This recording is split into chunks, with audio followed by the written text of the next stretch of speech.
Bonjour à toutes et à tous. Ce deuxième webinaire consacré à l'appropriation du référentiel d'évaluation des établissements et services sociaux et médico-sociaux de la Haute Autorité de Santé est consacré à l'appropriation de la méthode accompagnée traceur.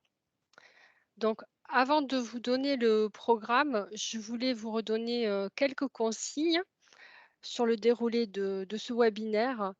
Donc, pour les personnes qui n'interviennent pas dans la présentation, pensez à bien couper le son de vos micros et vos caméras. Et vous rappelez aussi, vous indiquer que donc le webinaire est enregistré. Alors, pour le programme, nous allons donc vous passer une première demi-heure pour vous présenter la méthode de l'accompagné traceur. Ensuite, nous aurons un temps de retour d'expérience avec 2 collègues d'un foyer de protection de l'enfance. Et ensuite, cela nous permettra d'avoir un temps d'échange avec vos questions-réponses pendant 20 minutes. Alors, au préalable, ben, nous allons donc nous présenter. Donc, moi, je suis responsable qualité, Christine Bonneil, et donc je travaille actuellement au foyer de l'enfance de Perpignan. Je laisse ma collègue se présenter. Alors, je suis Michèle Busca, je suis responsable qualité à l'EPAS 65 dans les Hautes-Pyrénées, un établissement qui intègre un EHPAD et des services d'accompagnement du handicap adulte. Alors Patricia, on vous laisse bonjour, vous moi présenter oui, aussi. merci. Bonjour, donc moi je suis Patricia Crigel, donc je suis stagiaire donc dans un établissement, un EPNAC et voilà, je participe donc à ce webinaire avec mes 2 collègues.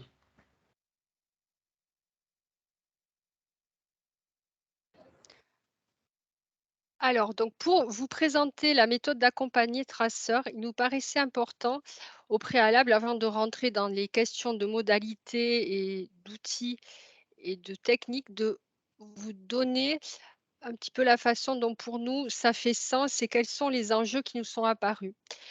Pour ce qui est du sens, je nous pensons que vraiment la question de cette évaluation, c'est vraiment de vérifier que le travail qui est fait avec vous, personne accompagné et pour vous correspond bien à vos attentes et besoins, bien sûr dans le cadre qui est posé au regard des possibilités et des missions de l'établissement. Les enjeux, nous en repérons 3. Le premier, c'est qu'est-ce que vous, personne accompagnée, vous pensez de l'accompagnement que l'on fait ici dans notre établissement avec vous et pour vous? Et est-ce que vous en êtes satisfait? Est-ce que vous êtes satisfait des prestations, des pratiques des professionnels, de l'organisation de l'établissement? Deuxième enjeu, qu'est-ce que l'équipe va pouvoir expliquer de ce qu'elle fait avec vous et pour vous? Qu'est-ce qui fait sens pour elle? Quelles sont ses valeurs, ses grands principes? Comment elle les a intégrés? Comment elle les pratique au quotidien avec vous? Et enfin, troisième enjeu, bien évidemment, vous demandez votre avis sur votre quotidien et en tenir compte une fois que l'évaluation est réalisée. Alors ensuite, on pense aux acteurs qui va participer donc à cette évaluation. Patricia? Désolée pour le son, hein, j'ai un petit souci. L'accompagné traceur. Alors, c'est une personne donc qui accompagne pour participer seule ou avec une personne de son entourage à l'entretien. En communiquant avec l'accompagné traceur, on va lui demander si elle souhaite être accompagnée seule ou être accompagnée par une personne de l'établissement ou un proche qui pourra l'aider dans la discussion si la personne ne comprend pas ce qui lui est expliqué. Voilà, je laisse la parole à ma collègue. Alors, les seconds acteurs de ce trio qui participent à la méthode accompagné traceur, ce sont les professionnels. Alors, qu'est-ce qu'on entend par professionnels? Ce sont ceux qui accompagnent la personne au quotidien, d'abord, Donc, quand on parle d'accompagnement au quotidien, on pense à une équipe élargie et pas uniquement les éducateurs, mais ça peut être les surveillants de nuit, ça peut être la maîtresse de maison. C'est vraiment les personnes qui sont là au quotidien, au cœur du terrain. Voilà. Peuvent s'y ajouter éventuellement des professionnels libéraux qui interviennent dans l'accompagnement, c'est-à-dire des partenaires de l'établissement, mais qui ont des gens qui portent quelque chose dans les actions en lien avec le projet personnalisé, par exemple. Par contre, il n'y aura ni cadre ni directeur présent à ces entretiens. C'est bien spécifié dans le manuel et c'est vraiment pour rester au niveau de l'accompagnement de terrain. Voilà, je passe la parole à Christine. Alors enfin, le dernier participant à cette évaluation, et non des moindres, mais donc c'est l'évaluateur. Donc c'est la personne qui est chargée de conduire les entretiens, donc qui fait partie d'un cabinet qui a été retenu par l'établissement, qui répond à l'ensemble des recommandations qui ont été fixées. Mais là, ce qui nous paraissait surtout important, c'est d'insister sur la posture, que va adopter l'évaluateur durant l'entretien. Les entretiens qu'il aura avec les usagers et puis avec les professionnels. L'évaluateur, il est vraiment là pour faciliter les échanges avec, les personnes accompagnées, avec l'équipe, professionnelle, sans culpabiliser, sans juger. Et ce qui sera important aussi dans la posture de l'évaluateur, c'est vraiment de se mettre à la portée de tous, se mettre à la portée des différents publics qui sont accueillis dans nos établissements et se mettre aussi à la portée des différents professionnels qui participent chacun à leur niveau à cet accompagnement. Alors ensuite, Patricia, est-ce que vous pouvez Oui. nous dire qui va être l'accompagné traceur? Alors, l'établissement donc va identifier un certain nombre de profils, selon, la diversité, du parcours, hein, bien sûr, en interne. Suite à ça, ils vont proposer une liste, d'un certain nombre d'évaluateurs qui vont être choisis, nombre de personnes. Alors par contre, cette liste doit être double, c'est-à-dire 2 fois plus importante que le nombre d'accompagnés traceurs qui seront entendus, pour qu'il y ait suffisamment d'éthique et de personnes, à proposer. Voilà. Donc je laisse la parole à Michel. Alors, comme dans le manuel, nous vous avons fait un exemple. Vous voyez, c'est un tableau qui montre les différents profils. Donc, on est parti sur la même idée que dans le manuel, c'est-à-dire que l'évaluateur entendra là 3 personnes. Donc, il va en identifier 3 sur les 6 qu'on lui propose. Évidemment, il faudra en proposer 8 si jamais il demandait à en entendre 4, puisque le nombre n'est pas défini dans le manuel. C'est quelque chose qui sera calé avec les évaluateurs. Le tableau, il est anonyme. Il doit présenter les caractéristiques des personnes générales, la durée d'accompagnement au sein du service ou de l'établissement. Il doit aussi indiquer quel est le mode d'entrée et il précise aussi quelques autres informations utiles. Alors là, dans l'exemple qu'on a fait, on a mis une dame qui a 62 ans, qui est accompagnée depuis 25 ans par le foyer de vie et qui est représentant au CVS. Ça peut être quelque chose d'important dans les échanges avec l'évaluateur. En fait, on doit lui fournir des éléments de choix, en fait. L'important, c'est que ça soit représentatif de la population qui est accueillie. Donc là, vous voyez, on a à la fois des gens qui ont 21 ans et des gens qui en ont 62. C'est souvent le cas dans les foyers de vie. À savoir qu'au moment où l'évaluateur va faire le choix, il faudra aussi lui apporter des éléments complémentaires qui seraient, par exemple, des éléments qui vont favoriser l'entretien avec la personne. Si on a quelqu'un qui a des problèmes de surdité, il faudra le signaler au moment du choix. Et puis, ça peut être d'autres précision sur le mode d'entrée en relation ou des choses qui sont évidemment souvent évidentes pour les professionnels et beaucoup moins évidentes pour quelqu'un qui ne connaît pas la personne. Voilà, je crois que j'ai tout dit. Je passe la parole à Patricia qui, elle, Merci. va nous expliquer comment se passe l'entretien avec l'accompagné traceur. Alors, l'entretien donc avec l'accompagné traceur dure à peu près entre 30 et 45 minutes. Dans un lieu de vie où elles-mêmes se sont à l'aise, alors ça peut être très bien sur le lieu de l'établissement, comme ça peut être à son domicile. Il faut surtout que ça soit un lieu pour lequel elles se sont à l'aise et qu'elles soient au calme pour que l'entretien se passe dans les meilleures conditions. Surtout un lieu où l'entretien sera confidentiel. C'est très important de respecter donc cette démarche. Par rapport à ça, elle va parler de plusieurs thèmes qui peuvent être justement très confidentiels et qu'elle ne veut communiquer à personne d'autre. L'évaluateur, à ce moment-là, va vérifier que la personne est tout à fait d'accord et a bien été informée des conditions donc, de ce rendez-vous pour être interviewée. Et il va lui expliquer que la personne pourra s'arrêter à n'importe quel moment, si elle le souhaite, pour quelque raison que ce soit. Voilà. Donc, je passe la parole à ma collègue, donc Christine. Alors ensuite, donc on a l'entretien que fait l'évaluateur avec l'équipe. Alors comment il se déroule cet entretien?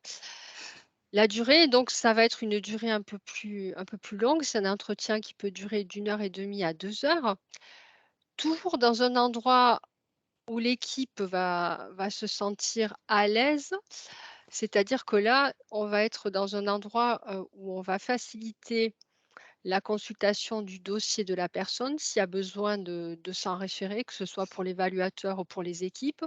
Et bien sûr, un endroit où on ne va pas gêner le travail des collègues qui continuent l'accompagnement des personnes. L'évaluateur, donc toujours dans cette posture de pédagogie et sans jugement, va rappeler le cadre de l'entretien, mettre à l'aise l'équipe. Ici, ce qui est important, c'est vraiment d'analyser ensemble, avec le collectif de professionnels et avec l'évaluateur, les différents champs de l'accompagnement. Et on peut être amené aussi en tant que professionnel qui participe à ces entretiens à fournir des éléments concrets du dossier pour appuyer les réponses. Par exemple, sur la façon dont se déroule le projet d'accompagnement. Ça peut être aussi, sur, des questions, sur la participation des personnes à leur projet de vie au quotidien.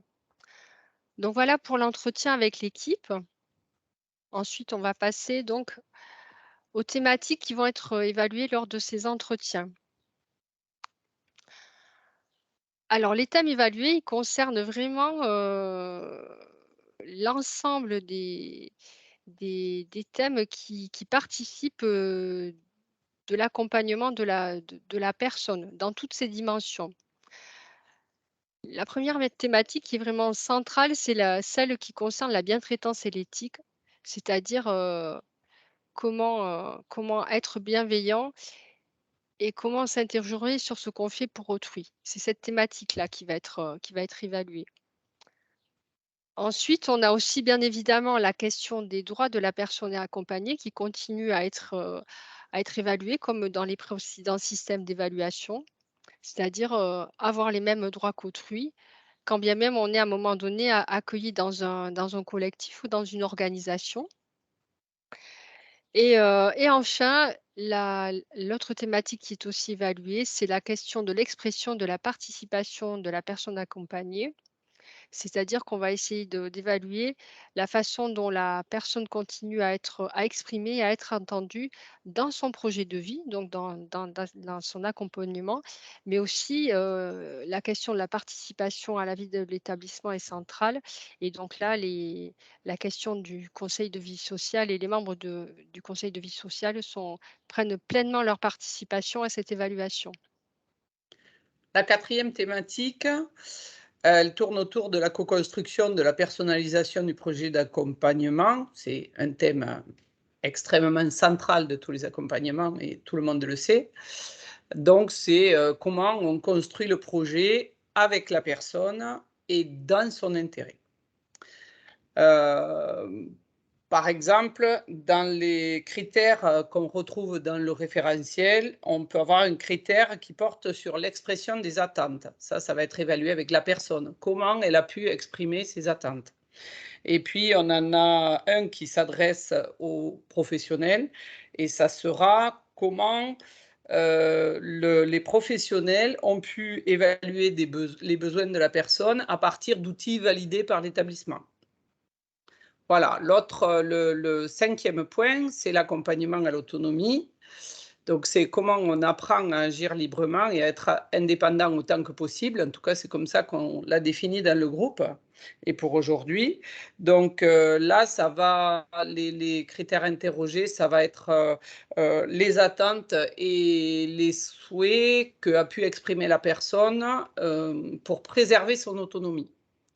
Et en direction des professionnels, le critère, ça sera comment les professionnels évaluent régulièrement les besoins de la personne pour adapter au mieux et préserver autant que possible et aussi longtemps que possible cette autonomie. Voilà, je passe la parole à Patricia. Alors, donc le 6e thème, alors c'est l'accompagnement à la santé. Donc, c'est avoir accès à tous les soins dont j'ai besoin et à la prévention. Surtout que les professionnels soient capables de repérer les situations de crise ou de rupture de la personne et pouvoir adapter donc les soins nécessaires. Le dernier point, donc la continuité et la fluidité du parcours, c'est avant tout assurer à la personne qu'elle ait un parcours en cohérence avec ses besoins et sa personnalité, ce qui est une chose évidente, et un certain nombre d'éléments qui sont dans les dossiers vont permettre de connaître le développement et les compétences de ces personnes pour pouvoir leur apporter au mieux les besoins qu'ils ont, que ça soit dans le domaine du travail ou dans le domaine de la vie de tous les jours. Voilà. Je laisse donc la parole à Christine. Alors, sur quoi l'évaluateur va s'appuyer? Alors peut-être que vous en avez déjà eu ou pris connaissance. L'évaluateur va s'appuyer donc sur les documents qui ont été publiés par la Haute Autorité de Santé et plus particulièrement sur le manuel qui accompagne la démarche d'évaluation. Et donc là, pour chaque thématique qui est évaluée, on a une fiche qui détaille les documents de référence, les déroulés des entretiens, les critères. Donc nous, ça nous paraissait intéressant de vous donner un exemple à voir. Donc si on prend la thématique de l'accompagnement à l'autonomie, là on est sur un objectif qui va être d'évaluer l'objectif de savoir si la personne bénéficie d'un accompagnement qui favorise son autonomie. Le premier critère pour évaluer cet objectif, ça sera l'expression régulière des attentes de la personne accompagnée concernant ces mesures d'aide et de soutien qu'elle souhaite pour favoriser ou pour préserver son autonomie. Donc là, on est sur une thématique qui est standard, un critère qui est standard, pardon, qui concerne tous les établissements et services sociaux et médico-sociaux, toutes les structures et tous les publics. Donc ça, c'est le premier, on va dire, cadre qui va être rappelé à l'évaluateur concernant l'évaluation de cet objectif et de ce critère-là. Pour ce qui est de la méthodologie, la fiche pardon, nous invite à avoir un entretien avec la personne qui va exprimer ses attentes sur les mesures d'aide et de soutien souhaitées pour favoriser son autonomie et voir aussi lors de l'entretien que la personne est régulièrement sollicitée pour exprimer ses attentes afin de préserver cette autonomie-là. L'idée, c'est vraiment de croiser les regards, d'apprécier vraiment ce qui est perçu par la personne et bien sûr aussi de voir ce qu'en disent par la suite les professionnels. L'évaluateur, finalement, il continue à s'appuyer sur des références de réglementation de documents qui étaient déjà existants lors des précédentes évaluations, que ce soit les recommandations de bonnes pratiques de la Haute Autorité de Santé. Ici, on utilisera la recommandation de bonnes pratiques professionnelles qui intéresse les attentes de la personne et du projet personnalisé. Pour ce qui est donc, d'établissements qui accueillent des publics spécifiques, on pourra aussi s'appuyer sur des recommandations de bonnes pratiques, qui sont vraiment dédiées à ces établissements. Et enfin aussi, on a des références légales et réglementaires. En résumé, ce qui nous paraît important de vous dire aujourd'hui, c'est que donc on comprend que donc finalement la méthode ne diffère pas tant des précédents entretiens et des précédentes évaluations qui étaient menées dans l'ancienne formule. Il y a plus de transparence, plus de structuration et donc plus de références, à tout ce qui a été fait auparavant. Donc pour terminer cette présentation, Michel va vous présenter, et mettre en avant quelques points de vigilance. Alors, pour pouvoir mener à bien ces entretiens, il nous semble nécessaire de bien connaître le parcours de la personne, que l'établissement connaisse bien et les professionnels connaissent bien le parcours de la personne et bien identifier les différents éléments clés de son parcours. L'admission, c'en est un. L'élaboration du projet personnalisé, c'en est un autre. La sortie, ça peut en être un autre. Et il faut qu'ils connaissent à la fois les process, c'est-à-dire éventuellement les outils à leur disposition, qu'ils aient été créés de manière générale, comme par exemple des procédures, une procédure d'admission, ou que ça soit des outils qui s'adressent plus particulièrement à des recueils de données. Certains établissements possèdent des fiches d'habitude de vie, par exemple, pour repérer les points essentiels de l'accompagnement dès que la personne arrive et une partie de ses attentes, notamment en matière d'autonomie, par exemple. Est-ce qu'il sait se déplacer seul et est-ce qu'il peut se déplacer seul, par exemple. Ce qu'on a vu comme point important comme point de vigilance, c'est donc de connaître ces documents, de les tracer, d'avoir des dossiers structurés, parce que quand on va, au cours de l'entretien, aller voir le dossier, ben, ça sera plus facile de se retrouver dedans s'il est bien structuré. Anticiper, bien sûr, et préparer les lieux de rencontre et avoir le matériel et tous éventuellement des tableaux de suivi. Si l'évaluateur interroge sur la date du dernier projet personnalisé, ben, si on a le tableau de suivi sous la main, ce sera plus facile pour répondre. Donc, s'outiller, se préparer, revoir peut-être des documents et les connaître, le faire soit en équipe, soit individuellement pour que ça puisse parler à tout le monde. Et bien entendu, travailler cet entretien aussi avec les personnes accompagnées, c'est-à-dire leur expliquer ce qui va se passer, comment ça va se passer. Pour une phase de recueil du consentement qui est préalable à l'entretien, ce sera sans doute à ce moment-là. Voilà. Merci, Michel. Donc maintenant, nous allons passer à la deuxième partie de ce webinaire qui est consacrée à un retour d'expérience, de 2 professionnels, donc du CEDEF des îles, Laurence Dolignon et Claire Agouette. Je vais leur laisser, la parole et le temps de se présenter. Bonjour, donc je me présente Claire Angouette, éducatrice spécialisée donc au CEDEF et donc animatrice de la démarche usager-traceur. Bonjour, Laurence Audignon, je suis chargée de la qualité de la gestion des risques sur le CEDEF et animateur de la démarche usager-traceur. Patricia? Décidément, problème de micro, désolée. Alors, moi, la première question que je vais avoir à vous poser, donc, pourquoi avez-vous décidé de mettre ça en place? Alors en fait, nous avons mis en place ça dans un contexte particulier qui était celui de la mise de la réflexion de comment on pouvait recueillir la parole des personnes accompagnées dans le cadre de notre évaluation interne. Et en fait, nous avions tenté plusieurs autres possibilités, notamment des enquêtes et cetera, qui n'avaient pas donné, heu, grande satisfaction et on a préféré utiliser quelque chose qui était déjà mis à l'épreuve, sur, le secteur de la santé, qui était le patient traceur et on a fait donc le choix de de se de se tourner vers une démarche plutôt qualitative. Donc effectivement, le CEDEF est précurseur de cette démarche on appelle ça démarche usager-traceur à l'époque, qu'on a adapté à notre secteur qui est le secteur de la protection de l'enfance. Nous avons mis ça en place en 2018 et nous sommes allés présenter cette démarche à la HAS en amont de l'élaboration du référentiel d'évaluation de la HAS en 2022. D'accord. Voilà Est-ce Patricia.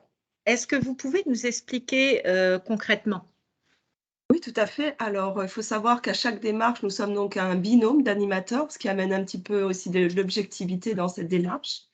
Et on va intervenir essentiellement autour de 3 temps.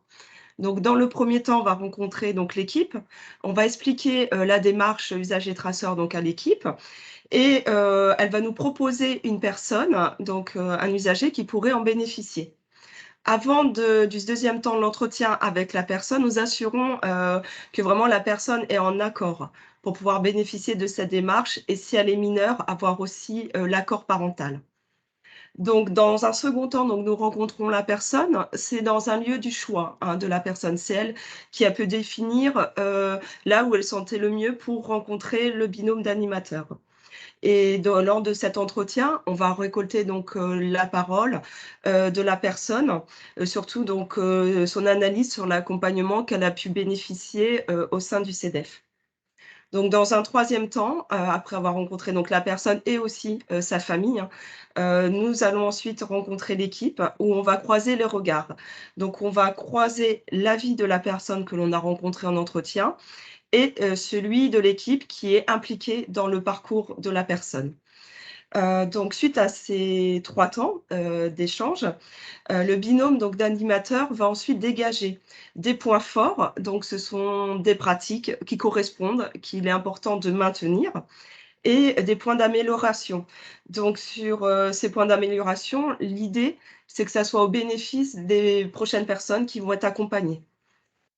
Donc je vais pouvoir notamment vous illustrer pour que ça puisse un petit peu plus vous parler, ces 3 différents temps, donc avec notamment moi, une démarche que j'ai pu avec une collègue, en tant qu'animatrice, de la démarche usager traceur, donc mettre en place. Donc après avoir rencontré donc l'équipe, voilà, on va expliquer donc cette démarche, on a rencontré, le jeune donc qui a été volontaire ainsi que sa mère. Le jeune, cet adolescent et la mère ont été très participatifs à cette démarche. Lors de l'entretien, donc avec ma collègue animatrice, le jeune avait pu, nous signifier son insatisfaction, donc de pu avoir ses affaires personnelles. C'est-à-dire lorsqu'il est arrivé au CEDEF, il avait des biens personnels qui lui ont été volés. Parce qu'en fait, il y avait pas d'endroit, où il pouvait, les laisser et de manière sécurisée. Donc c'est quelque chose donc ensuite qu'on a pu, relayer aussi auprès de l'équipe. La mère, lorsqu'on l'a rencontrée, elle a pu nous faire part, de la collaboration qu'elle avait pu bénéficier avec le service. C'est quelque chose, vraiment, qu'elle a pu souligner, comme qui a été important et elle a pu mettre en valeur, la collaboration donc de cette équipe. Donc, suite à l'entretien avec cet adolescent et avec cette mère, nous avons donc rencontré l'équipe. L'équipe s'est vraiment demain, interrogée. oui, je suis en télétravail. Pardon. Oui, pas de souci. L'équipe donc l'équipe s'est interrogée donc sur le Ok, fait bonne journée. excusez-moi, du coup. L'équipe s'est interrogée donc sur le fait qu'il n'y avait pas d'endroit, sécurisé, afin, que les biens personnels, des jeunes, puissent y être et du coup, ils ont été vraiment très volontaires, pour, ce que ça soit cette pratique puisse être modifiée et changée. Donc là, on peut voir donc à travers la vie, la parole d'un adolescent, et ensuite croiser le regard de l'équipe, notamment qui a pu avoir un changement donc dans la pratique professionnelle. C'est-à-dire concrètement, suite à cette démarche, il y a eu la création donc de casiers individuels sécurisés pour les jeunes. Donc, on voit vraiment que l'équipe s'est appropriée cette nouvelle pratique aussi en la mettant systématiquement en place. C'est-à-dire pour tous les jeunes maintenant qui arrivent sur le service, donc il y a ces casiers, mais aussi, ce qui a été intéressant, c'est de voir qu'au-delà de ce service, il y a une information diffusée aussi auprès des autres services, qui eux aussi ont pu mettre en place cette pratique, afin que, ça soit pas que sur un seul service, mais vraiment, l'idée soit majoritairement, au bénéfice de toutes les personnes prises en charge au CEDEF. Il y a même eu une réflexion, qui a été menée sur un groupe de jeunes, lors, des paroles, et vraiment les jeunes, l'idée, ça a été pu voir aussi au-delà que c'est mis en place, dans la continuité, comment les jeunes s'en servent, quelle utilité, et ils ont ces casiers dans le temps. Donc ça soit quelque chose de périn et de toujours adapté aux besoins de la personne. Donc l'idée, c'est de vraiment valoriser la parole de la personne, sur le fait qu'on recueille sa parole et que vraiment que ça soit au bénéfice, de toutes les autres personnes. Alors, quels sont les points qu'il faut tenir compte pour que ça marche? Alors, les incontournables, ou ce qu'on appelle aussi les critères de réussite de cette démarche. D'abord, au CEDEF, c'est une démarche institutionnelle. Elle est pilotée au niveau du comité de qualité. C'est ce comité qualité qui choisit les situations d'usagers traceurs qui seront faits dans l'année et qui valide tous les plans d'action, ce qui fait que ça donne une réelle dimension institutionnelle à cette démarche. Ce qui est très important aussi, c'est le respect de la méthodologie. C'est quelque chose qui ne s'invente pas, tout est très cadré. Donc on a rédigé un guide pour l'ensemble des animateurs usagers traceurs qui comporte également l'ensemble des outils. Les outils, eux aussi, sont très importants parce que c'est des outils qui doivent favoriser l'expression de l'usager et on doit avoir comme toujours en tête, et c'est vrai que tous les animateurs usagers traceurs ont ça, c'est vraiment une réelle volonté de l'ensemble des animateurs usagers traceurs, d'adapter tout le temps nos outils. Effectivement, nous pouvons interroger des enfants de 0 à 18 ans et ensuite ça peut être des jeunes adultes et des mères pour les centres parentaux. Donc on a vraiment un public assez varié avec des besoins particuliers. On peut avoir aussi un public qui ne parle pas le français, donc il faut aussi qu'on adapte à ses besoins. Alors ensuite, ce qui a été très important chez nous, ce qui est très important, c'est la formation des animateurs usagers traceurs. Donc nous, on a ouvert ça à l'ensemble du secteur des secteurs d'activité du CEDEF. Donc tous les métiers peuvent participer, que ce soit de l'éducatif, de l'administratif, etc. Et ça permet d'avoir une place dans la méthode tout au long de notre dynamique d'amélioration continue de la qualité. Notre binôme d'animateurs favorise véritablement la complémentarité. On a tenté, enfin, on a trouvé très intéressant et très enrichissant, notamment d'avoir des binômes éducateurs administratifs, parce qu'on n'a pas le même regard. On peut avoir en tant qu'administratif un autre recul que les éducateurs, et on a véritablement un regard très complémentaire. On a aussi mis en place ce qu'on appelle un club animateur usager traceur, donc une fois par an, qui permet de faire des échanges entre animateurs, se faire nos propres retours d'expérience et d'améliorer nos outils. Notamment, on s'est rendu compte qu'effectivement, malgré le fait de bien travailler nos questionnaires en amont, pour des tout petits, c'était très très compliqué de pouvoir les interroger. Donc il y a un travail de fait sur plutôt un jeu, donc qui pour l'instant est à l'essai. Un jeu sous forme de puzzle, etc., jeu de plateau, donc qui est à l'essai. Donc voilà, on est toujours dans cette dynamique de trouver les outils les plus appropriés par rapport au public. Ensuite, très important, c'est de formaliser un plan d'action. Ce plan d'action, il faut qu'il soit réalisable, maximum 3 objectifs, avec des actions concrètes à mettre en place sur 6 mois. Notamment, Claire faisait état de casier. Voilà, on est sur des choses assez concrètes. On peut aussi parler davantage du projet pas de souci, personnalisé, mais on essaye de choses assez concrètes et tenables dans le temps et acceptables. Voilà. On a aussi à cœur, comme l'a dit ma collègue avant moi, de valoriser ce qui est bien fait. C'est-à-dire qu'on ne vient pas que pointer ce qui ne fonctionne pas bien, on vient aussi valoriser ce qui est bien fait. Ce qui permet effectivement que cette démarche soit beaucoup plus acceptée par les professionnels. Non, c'est pas ça, c'est En fait, c'est envoyé hors délai. Ouais. Alors, donc je vais... Votre micro, s'il vous plaît. Pour être clair, donc non, mais on peut. Alors, pour la dernière question, qu'est-ce que cela a pu apporter à la personne accompagnée?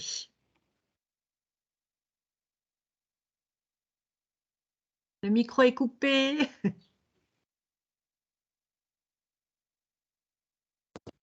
Ah, désolée, il y a eu un bug. Tout à fait. Je vais vous présenter donc des exemples d'actions concrètes qui ont été mises en place au sein des différents services donc, du CEDEF sur les services qui ont pu bénéficier donc, de cette démarche usager-traceur. Donc, notamment sur un service sur les règles de vie qui pouvaient être difficilement compréhensibles pour les personnes. Il y a une rédaction en collaboration avec les jeunes au niveau du collectif et individuellement en fonction des capacités de chacun.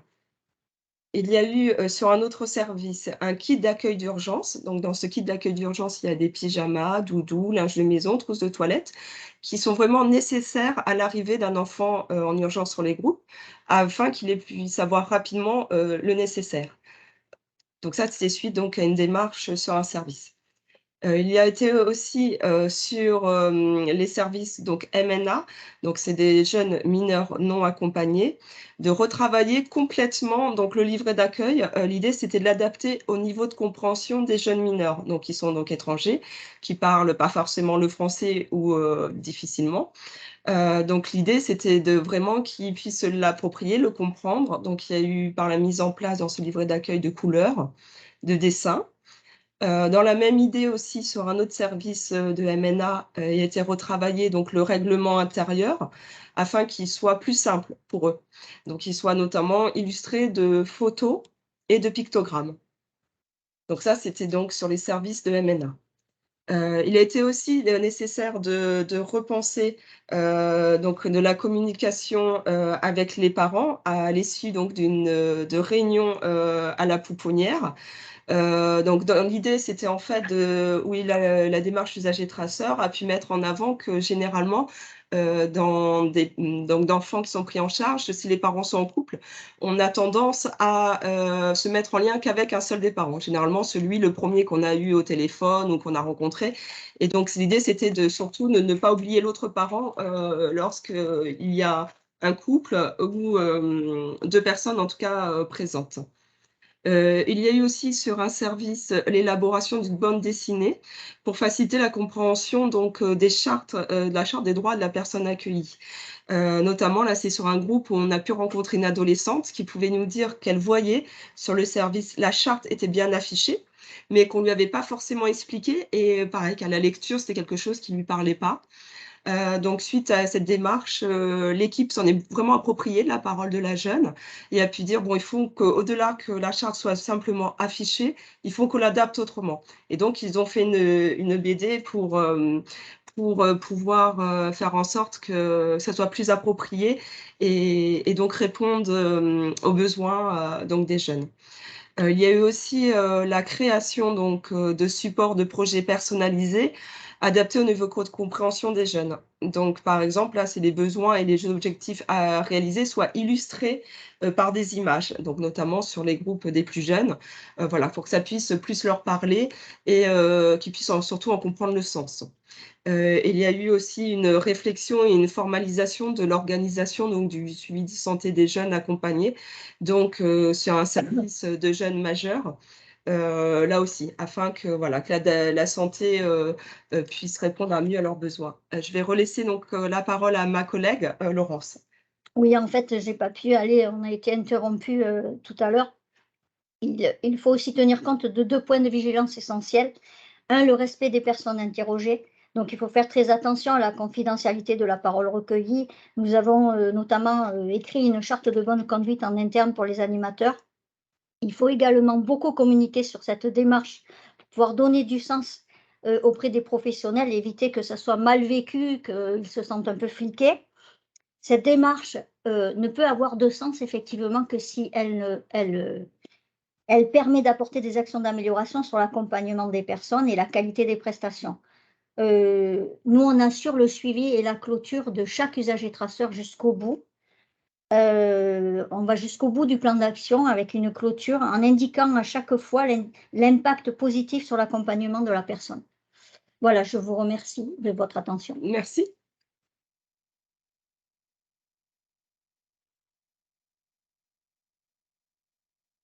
Merci. Donc maintenant, nous allons pouvoir passer au temps d'échange et donc prendre en compte vos questions.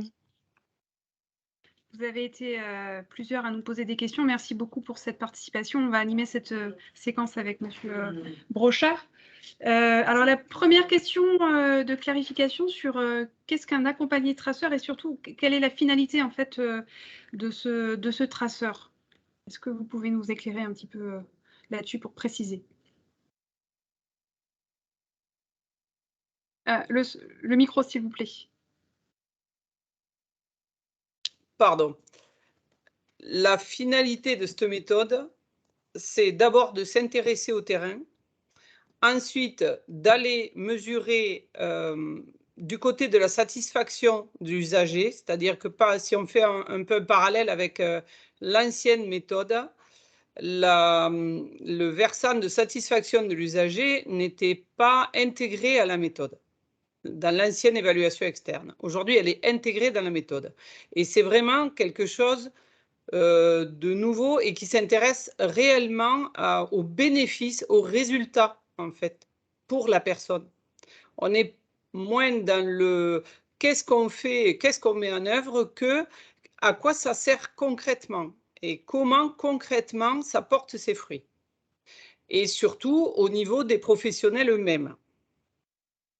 Et de la personne elle-même, bien sûr, mais avec ce croisement entre le professionnel et la personne. Je ne sais pas si Christine veut rajouter quelque chose.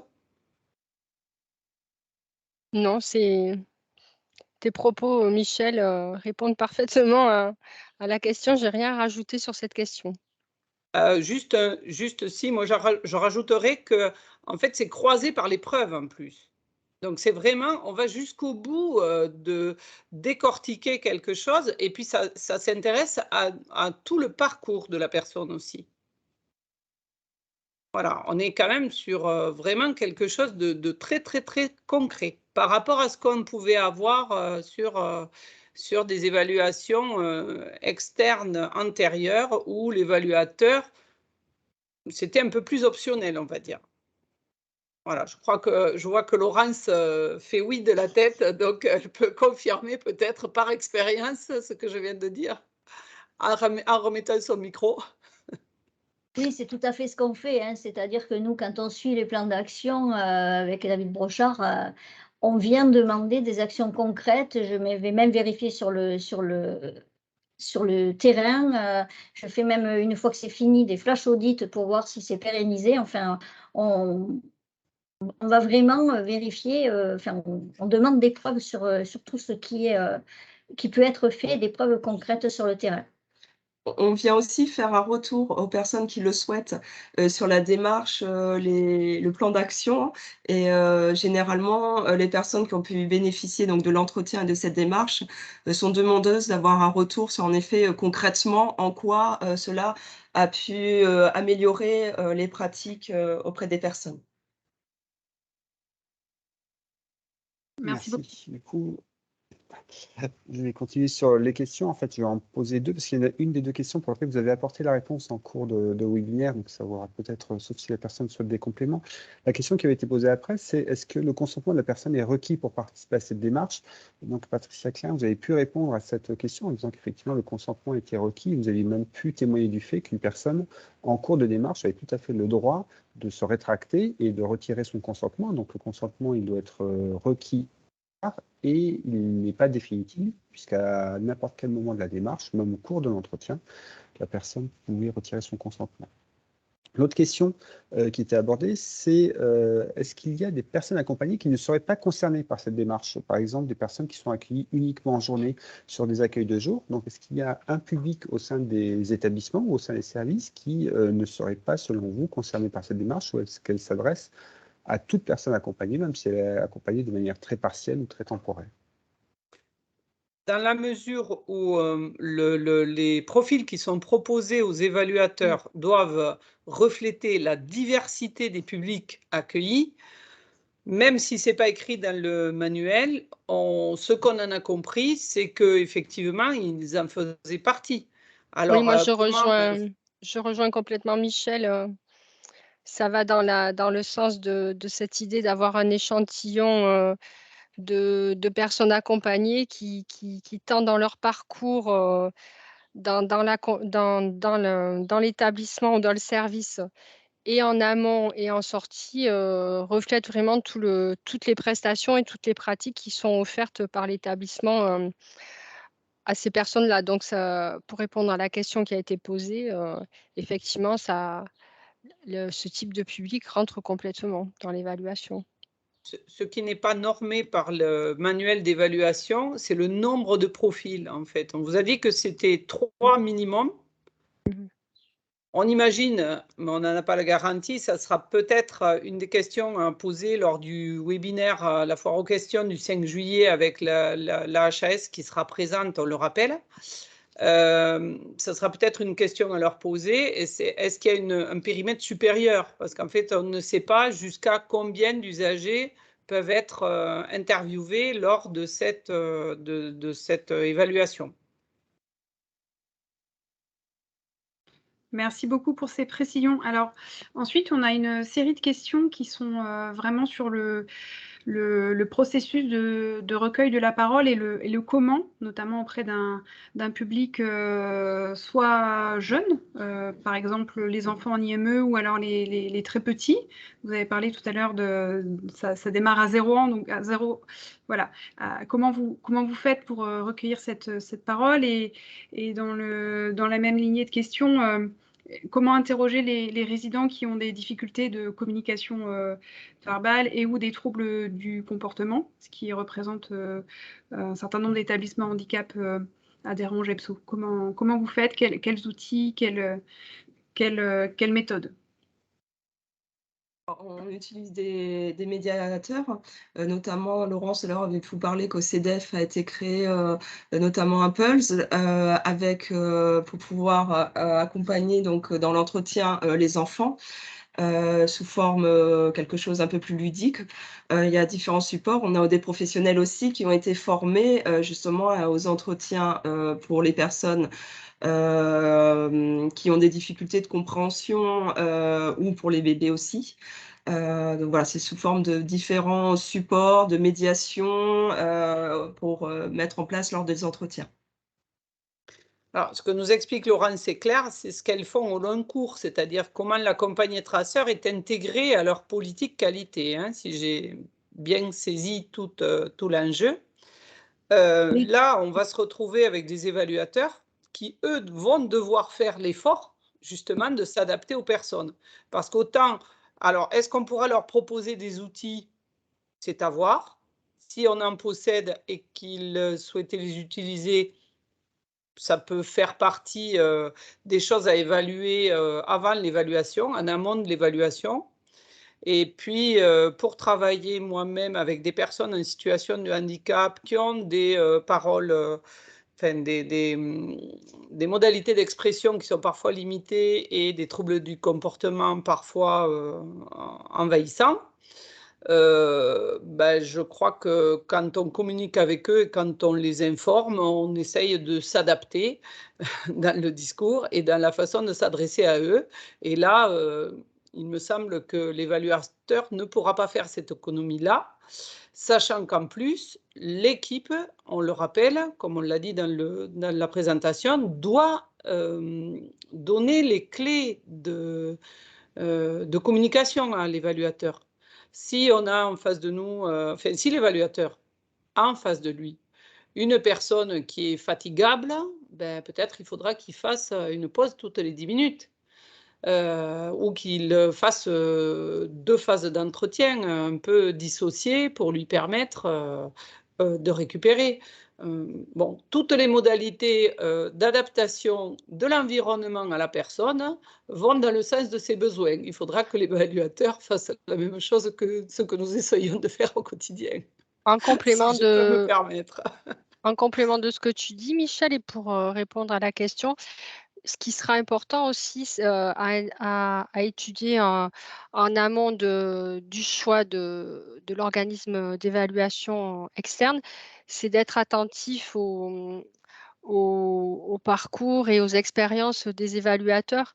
C'est-à-dire que donc, voilà, si on est sur un établissement qui est sur de la protection de l'enfance, il sera apprécié d'avoir tant dans le parcours professionnel de l'évaluateur avant les évaluations que dans les évaluations qu'il a réalisées, qu'il connaisse bien ce public-là. Ça sera un plus, au-delà des techniques et des supports d'entretien qu'il pourra amener lui ou que pourra lui proposer l'établissement. Tout à fait, c'est vraiment une écoute active lors des entretiens qui est prépondérante et indéniable et donc faire preuve de bienveillance et d'adaptation, en effet, complètement. Merci. Une autre question qui a été posée, alors là, est plus la question sur les biais éventuels de la démarche, notamment un biais lié à la temporalité de la réalisation de l'entretien, qui a pu être abordé par un des participants. Est-ce que ce biais éventuel est documenté à votre connaissance? Avez-vous connaissance des fondements théoriques ou scientifiques qui sous-tendent cette démarche d'accompagner traceurs? Ou est-ce qu'il y a d'autres biais qui ont pu être identifiés où il y a des réponses à cette question-là des éventuels biais? Alors, personnellement, non. Alors après, j'en profite aussi, hein, c'est-à-dire que pour l'ensemble des collègues, on aura un dernier webinaire, comme a pu le dire Michel Busca. Donc, s'il y a des questions auxquelles on n'a pas les réponses, on pourra les garder pour que l'HAS, lors du dernier webinaire, puisse apporter les éléments. Mais du coup, à votre niveau. Nous, on n'a pas creusé cette question. Je ne crois pas, Christine. Non, non, simplement, non, c'est plus, je pense, c'est vrai, à l'HAS de pouvoir y répondre parce que c'est quand même comment dire, des logiques et des outils qui étaient déjà utilisés dans les établissements de santé. Donc, c'est vraiment quelque chose qui est propre au sanitaire, j'ai envie de dire. Ce qu'on a lu dans les documents qu'on a exploités, c'est que c'est quand même fondé sur les valeurs qui fondent notre secteur.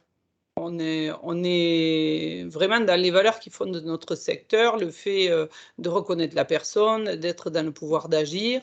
Après, des biais plus techniques et plus scientifiques, non, effectivement, je ne crois pas. C'est un collectif ce sont des représentants de tout le secteur qui ont construit le référentiel. Ça, je pense que la HAS l'a dit dans le premier.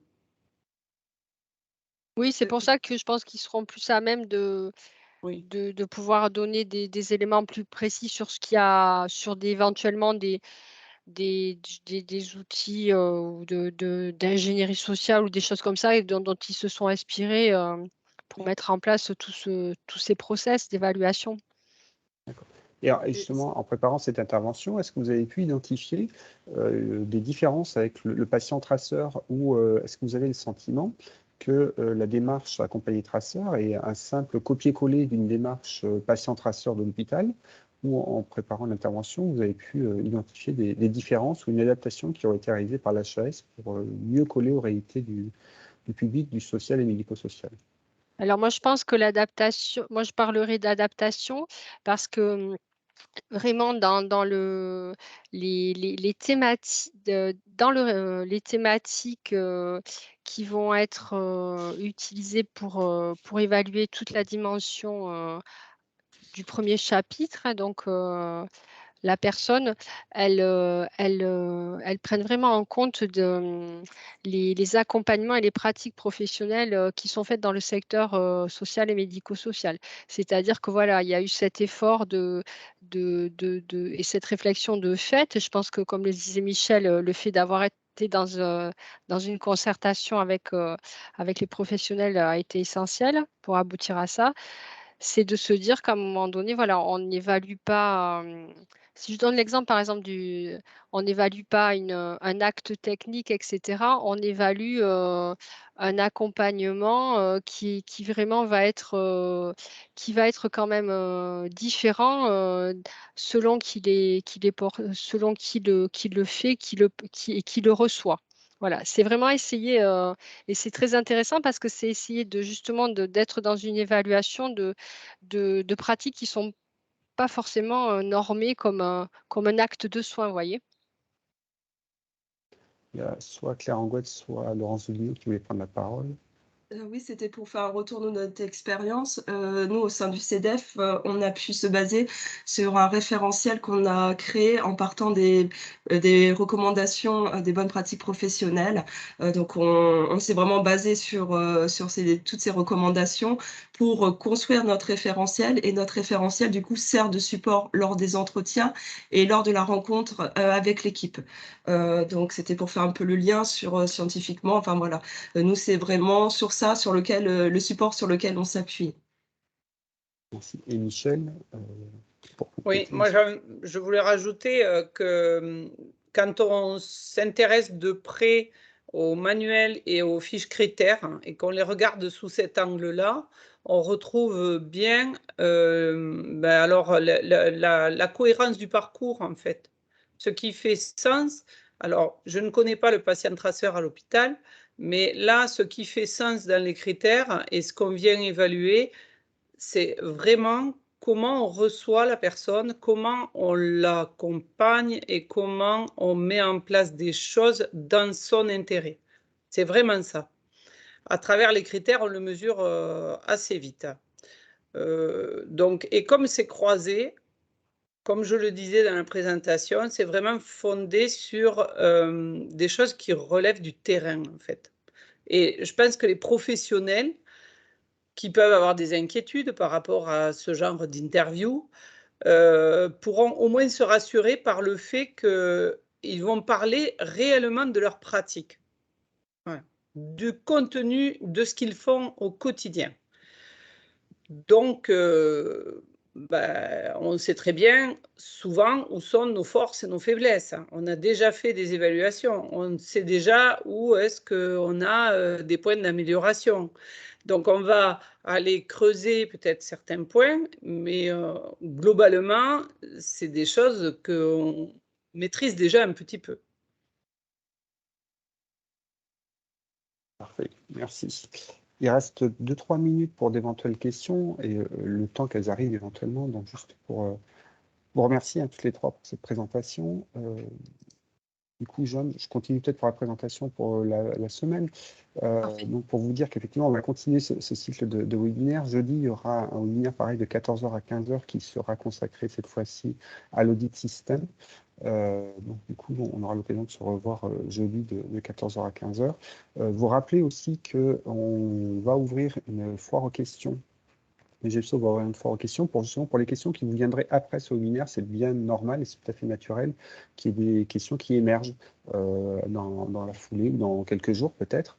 Et c'est tout l'intérêt de ce webinaire de clôture avec l'HAS qui aura lieu au mois de juillet, c'est de pouvoir répondre à toutes les questions et d'apporter des éléments de précision. Là, par exemple, on a pu voir un Michel qui pouvait évoquer la question, effectivement, ces trois accompagner traceurs qui sont prévus, mais est-ce qu'il faut tenir compte de la taille des structures? Est-ce que c'est la même chose 3 dans une toute petite structure ou un service, ou 3 dans une structure de plusieurs centaines de personnes accompagnées? Donc il y a un certain nombre de questions qui seront abordées lors du dernier webinaire de clôture. Donc vous aurez l'occasion, tous les participants, d'avoir un lien pour pouvoir poser vos questions. Puis on espère qu'il y aura de nombreuses questions, parce que je n'en doute pas que certaines questions vont émerger après ce cycle-là. Donc on se retrouve jeudi à 14 h pour le prochain cycle qui sera consacré du coup à l'audit système. Je ne vois pas d'autres questions qui sont apparues, il me semble. Jeanne, je te laisse le mot de la fin.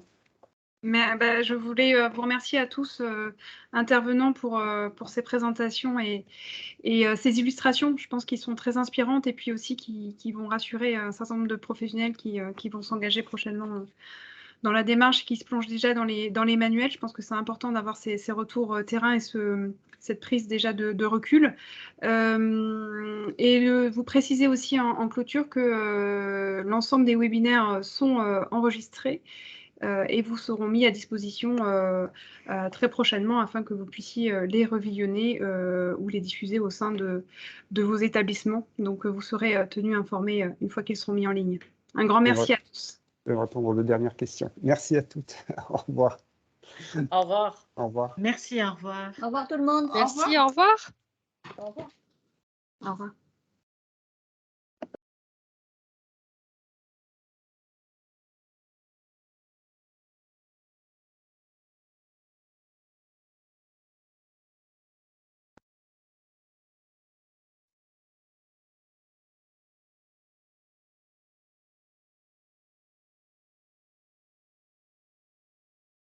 Ils sont partis.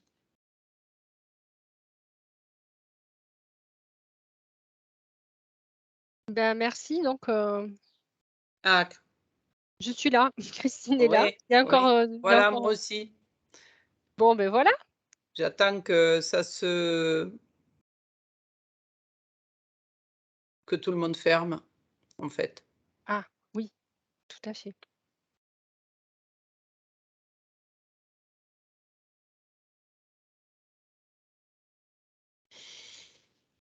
Patricia est partie.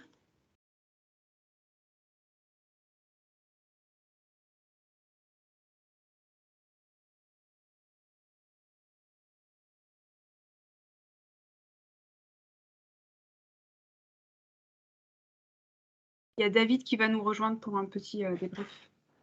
Oui. D'accord. Tout le monde se déconnecte. Il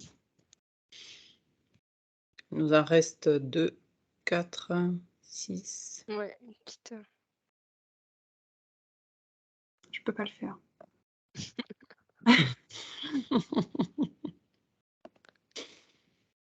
On n'allons rien dire de confidentiel.